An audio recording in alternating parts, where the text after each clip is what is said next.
আমার শরীর কাঁপতেছে, আমি অসুস্থ, তারপরেও বলতে হচ্ছে। আমি কেমনে আপনাদেরকে বোঝাবো? কেমনে বললে বুঝবেন? আমি জানি যে কোনো মুহূর্তে হয়তো আল্লাহ তাআলা আমাকে ডেকে নিতে পারেন, কারণ আমার যে রিপোর্টগুলো আছে কোনো স্বাভাবিক রিপোর্ট না এগুলা।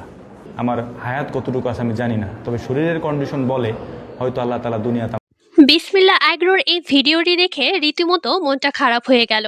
আমরা কম বেশি সবাই চাই বিসমিল্লাহ অ্যাগ্রোর মতো একটি নিজস্ব খামার আমাদের থাকুক।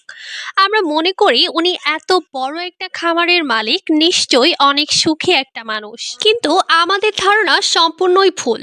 উনি অনেক অসুস্থ, ওনার শরীরের কন্ডিশন খুবই খারাপ। সমস্যা একটা না, অনেক। ওনার হার্টের সমস্যা, লিভারের সমস্যা, ব্রেইনের সমস্যা, হাত একটা প্যারালাইজড, সোজা করে ধরে রাখতেও পারে না। একটা মানুষের যদি এত সমস্যা থাকে তাহলে কি সে কখনোই মানসিকভাবে সুস্থ থাকতে পারবেন? মোটেও না। ওনার অবস্থাও সেম। শারীরিক সুস্থতা আল্লাহর দেয়া বড় নিয়ামত। শারীরিকভাবে সুস্থ না থাকলে আপনি যত যাই করেন না কেন অশান্তি থেকেই যাবে।